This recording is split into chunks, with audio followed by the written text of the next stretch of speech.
আমার বন্ধু হাসানকে বললাম যে চল ভাইরাল জিনিস যখন কিনে নিয়ে আসি, মিস করা যাবে না।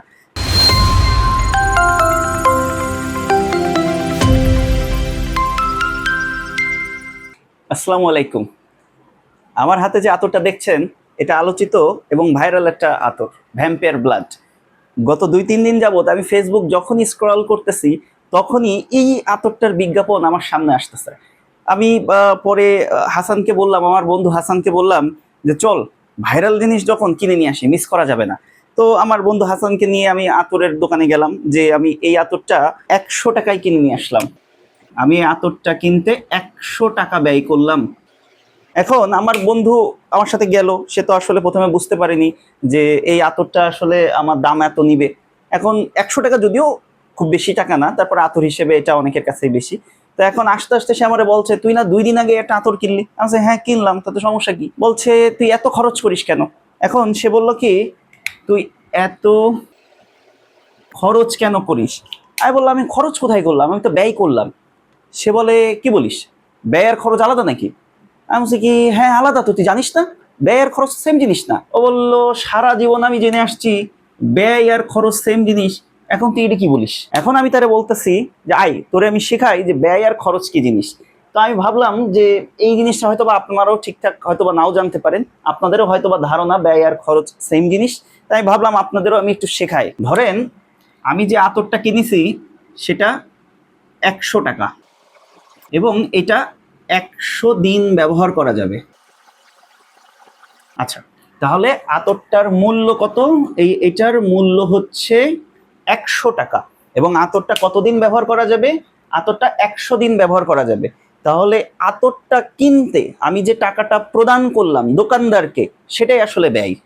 আবারও বলি, আতরটা কিনতে আমি দোকানদারকে যে টাকাটা প্রদান করলাম সেটাই হচ্ছে কি, ব্যয়। তাহলে এইটা বুঝলাম যে এই 100 টাকা হচ্ছে ব্যয়, এইটা বুঝলাম। তাহলে খরচটা কি? আমি খরচ কি করে বুঝবো? খরচটা হচ্ছে যে এই আতর আমি কিনেছি হচ্ছে 3 দিন আগে। তাহলে এই আতর আমি কয়দিন ব্যবহার করছি? 3 দিন। 3 দিন ব্যবহার করছি মূলত।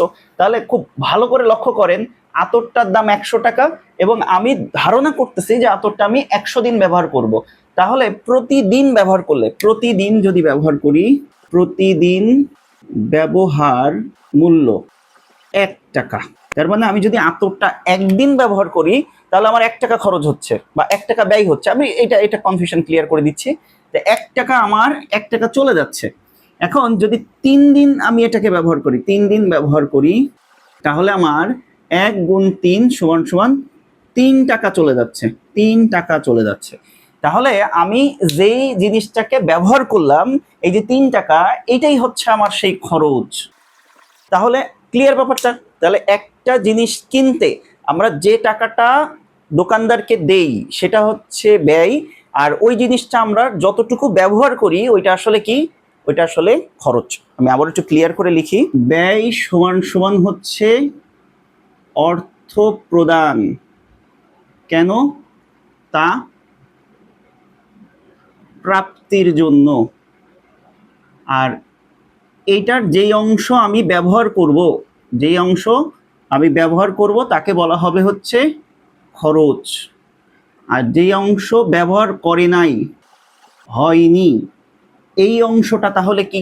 এই অংশ আসলে এখন সম্পদ। তাহলে খুবই ক্লিয়ার ব্যাপার যে আমরা কোনো একটা জিনিস কিনতে যে টাকাটা প্রদান করি সেটা আসলে ব্যয়, আর ব্যয়ের থেকে যে অংশটা আমরা ব্যবহার করি সেই অংশটা হচ্ছে খরচ, এবং যেই অংশটা এখনো আমরা ব্যবহার করিনি সেটা সম্পদ। আর সম্পদটা আমরা ভবিষ্যতে আবারও খরচ করার জন্য রেখে দিতে পারি, অথবা আমরা ওই বাকি অংশটা বেচে দিতে পারি। যেমন এই আতরটা আমার 3 দিন থেকে 4 দিনের পরে, ধরেন 5 দিনের পরে আমার মনে হলো যে এই আতরটা আমি আর ব্যবহার করব না, তখন 5 দিন ব্যবহার করাই এই আতরটার দাম যেটা ছিল 100 টাকা, এটার মধ্যে 5 টাকা আমি অলরেডি খরচ করে ফেলাইছি। তাহলে এই আতরটার দাম এখনো 95 টাকায় আমি কারোর কাছে বিক্রি করতে পারবো। এখন কেউ আমার কাছ থেকে 95 টাকায় কিনবে কিনা এইটা আবার তর্কের ব্যাপার, এটা অন্য আলোচনা। তাহলে আজকে আমরা ব্যয় এবং খরচ এই শব্দ দুইটা খুব খুব ক্লিয়ার হয়েছি আশা করি। আপনারা যদি এরকম কনফিউজিং আরো নানা ব্যাপার জানতে চান, অনেকগুলো ব্যাপার জানতে চান, তাহলে জিরো ফাউন্ডেশনের ইউটিউব এবং ফেসবুক পেজে আপনারা যুক্ত থাকুন এবং লাইক এবং ফলো দিয়ে আপনারা সাথে থাকুন। আসসালামু আলাইকুম।